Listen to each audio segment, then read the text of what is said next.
My first question is, why do you think men's sports fans love men's sports, and what can journalists do to highlight those things in women's sports? I think that men's sports fans love men's sports. It's because they see it, they're familiar with it, um, and it's the cultural norm. Whereas women's sports isn't really seen, so therefore people can't relate to it. I think that the best strategy for people to focus more on women's sports, we have to be able to tell those stories. We need more visibility in the space in order for fans to cross over and be able to love women's sports just as much as they love men's sports. Um, so in, pumping up the storylines and the personalities, do you think there's a best strategy to make people realize there's sexism when it comes to not valuing women's personalities and storylines as much as men's? And how do you go about doing that in a way that doesn't seem too pushy to them?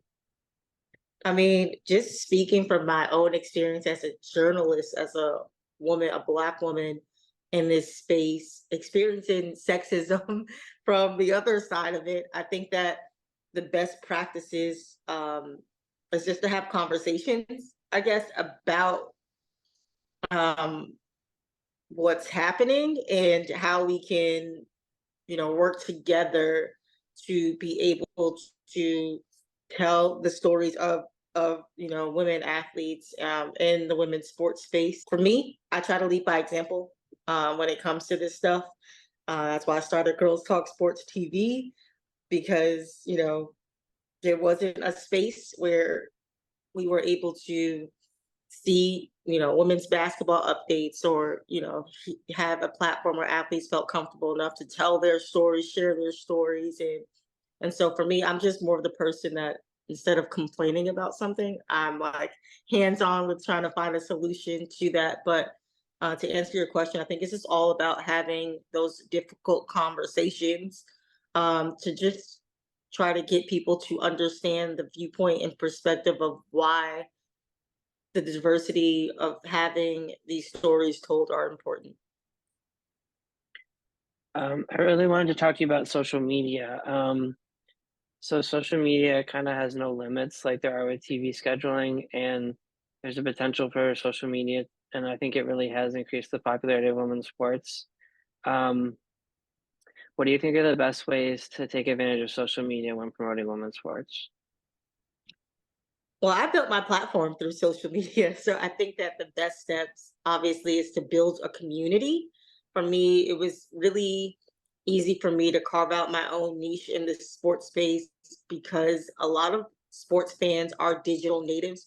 We're seeing the changing of um, how sports fans in general engage with um, their favorite athletes or their favorite sports leagues. It's all in the digital space now.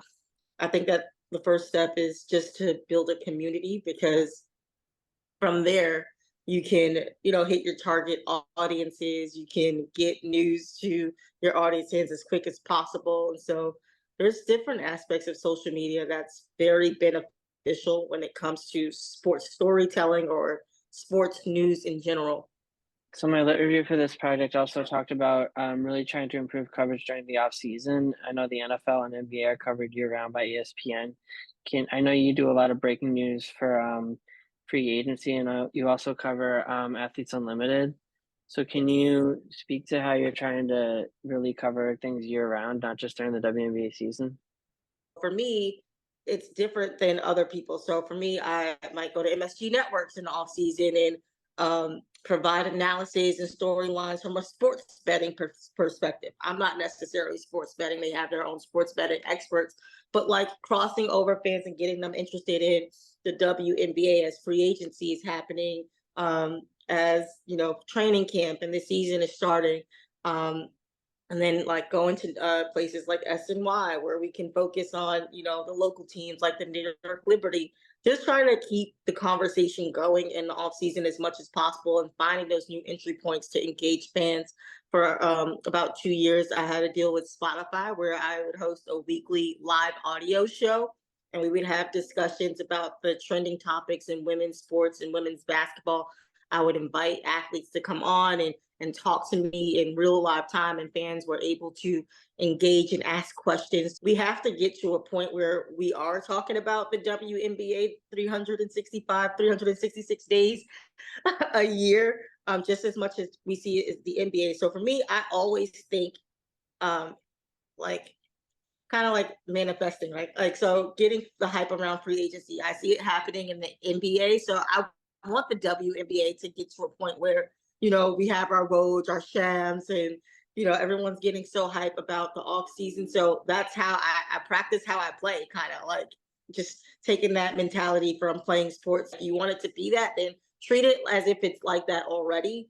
And so for me, it's just those two things: finding new entry points and then continuing the hype, continuing the conversations, and just really listening to what the community wants to wants to have. I love that athletes are now stateside with Athletes Unlimited, because it kind of keeps the conversation going and people are able to see their favorite athletes stateside. But again, you have to remember the league is only 28 years old, and so it still has a long way to go. But because of technology and social media, I think that it's helping the league grow a little faster, I want to say, compared to their male counterparts. And so for me, it's just those two things: finding the new entry points. What do fans want, right? And how does that align with my branding and what I'm trying to do? And I'm just trying to grow the game. And so, I just roll like that. So then my review also talked about each individual team needing to take advantage of any success they've had when marketing themselves. But from a league perspective, how important is it to hype up the team that wins the championship and make their success good for the promotion of the league as a whole? And how do you go the extra mile when doing that?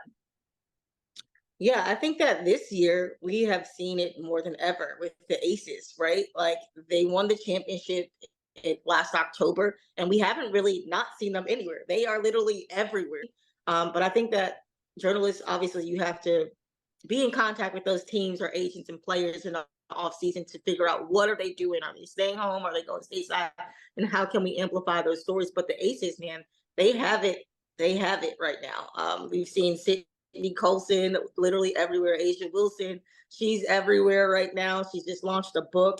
It starts with them, and then I guess the league can work to do it to help them. But the league also, now they have player marketing agreements, and they just announced 6 players for 2024 that will be a part of the league player marketing agreement, which also helps boost their visibility and kind of make players ambassadors for the league, where they are going to events like Fashion Week or participating in internships with FanDuel and Fanatics, sorry, not FanDuel, Fanatics, and being broadcasters on NBA shows, just doing and being available in the off season to do different things. I think that the league is starting to do that. We see it happening now, and I think the Aces is a great model to how it's been working for the championship teams, just getting them everywhere. I know you're from New York, so in addition to the Aces, I wanted to ask you about the Liberty and the battle of the super teams and the importance of promoting great rivalries. I think that, super teams are definitely great for the league. I don't think it's a new thing in the WNBA. I feel like there's a lot of recency bias, especially when it comes to women's basketball, in the sense that, there were always rivalries. I mean, we had the Seattle Storm dynasties, the Minnesota Lynx, the Sparks. The conversation has always been there in terms of super teams and the way it was marketed back in the day. I think that we are just getting back to that when we talk about the parity of the league and how much women's basketball has grown, and just the changing conversation about how women's sports are viewed.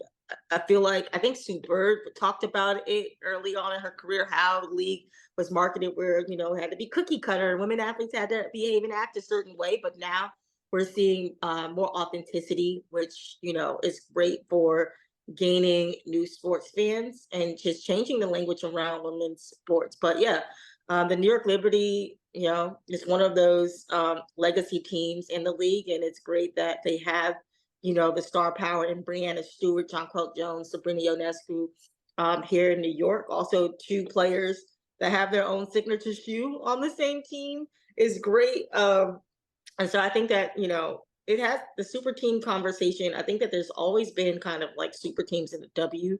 Um, but yeah, it's just getting back to where it was in the early days. Um, what do you think about the underdog story of women, them being discriminated against in so many ways in both sports and outside sports?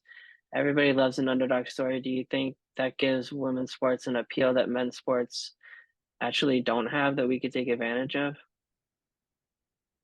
It just goes back to that first question of familiarity and the cultural norms. I feel like women in general have always been the underdog in some shape or form in this world, and so telling that underdog story obviously it gives fans, someone to root for, and makes it more relatable. Um, and makes it more than just about basketball, really diving into those storylines. And so I think that, the underdog story is definitely inspiring, and it's great for the game of women's basketball. It gives people someone to root for. It helps boost fan engagement and growth. And also is an entry point for new sports fans as well, because in men's sports, you have those underdog stories. It makes it less about X's and O's. Sometimes like X's and O's is obviously great for all sports, but sometimes it is just about the storytelling and storylines that will get those, new sports fans engaged and involved. I mean, we saw what happened in All-Star Weekend with Sabrina versus Steph. It was kind of like playing into that NBA versus WNBA marketing, kind of the trolls, you see over the last years, get in the kitchen. Women can't compete with men, but Sabrina really held her own. And, the score is 26-29, and she scored just as much as Damian Lillard. Like, she was the underdog. And although she may have lost against the greatest shooter in the world, it really just set the tone for, the conversation around women's sports. And so I think we can use that as a great example when it comes to the underdog story and why it's important to tell, those stories. Um, so your channel, Girls Talk Sports TV, its mission is to give women a place in the space of covering sports. So can you speak to how important it is for women to be the ones changing the narrative about women, and increasing the popularity? Yeah, Girls Talk Sports TV was really just the marriage of my two passions of sports and storytelling. Like, I grew up playing basketball, growing up here in New York. It wasn't abnormal for me to see examples of girls and women playing basketball. Like, growing up in Harlem, Shannon Bobbitt. I mean, she played for Tennessee under Pat Summitt with Candace Parker, and she also went on to get drafted into the WNBA. Epiphany Prince from New York City. Like, seeing people like that, the list goes on. Tina Charles, Sue Bird played for Kais King. I mean, I'm young, but like, just hearing about it and seeing these things, it was just like, if you can see it, you can be it. And then obviously storytelling, like, I grew up a theater kid, but like, my involvement with storytelling kind of evolved over the years to when I got to college. I really wanted to study journalism and just marry those two things together, which birthed Girls Talk Sports TV. One, because of the statistics. When I first started Girls Talk Sports TV, women's sports received less than 4% of all, media coverage. I thought that was a problem, but also the lack of representation of those that were delivering the sports news. Didn't really see a lot of women, not a lot of women of color doing that, and a high capacity where, we were deemed credible. Women can analyze sports, they can create content, we watch sports, we love it, we can talk about it. And so Girls Talk Sports TV was really built off three principles of having a platform where women were seen, heard, and valued. I think that was super important with creating that platform, but also it just is a symbolization of the wave of new media that's coming in. When we talk about the digital sports space and how to engage and find those new entry points, I think that I was a little ahead of my time in 2018 when I started that platform, and it was just off passion alone. Like, I never imagined that, it would be like a nationally recognized brand, or I would be recognized by Forbes or Sports Illustrated and all these other, things that have come since then. But it really just started with my passion. Like I said, I'm very hands on. I'm very much in the game and not like on the sidelines watching. And so just to see how much it has grown as a brand and as a credible brand in the sports world in the women's basketball space is definitely eye opening. But it all just came from like that passion of just growing up and seeing, you know, how much sports can change you, and yeah, that's pretty much the story behind Girls Talk Sports TV. All right, well, those are all my questions. Girls Talk Sports Team is doing an awesome job. Really appreciate you taking the Thank you, time today, Christina. thank you, Zach. It's been so much fun.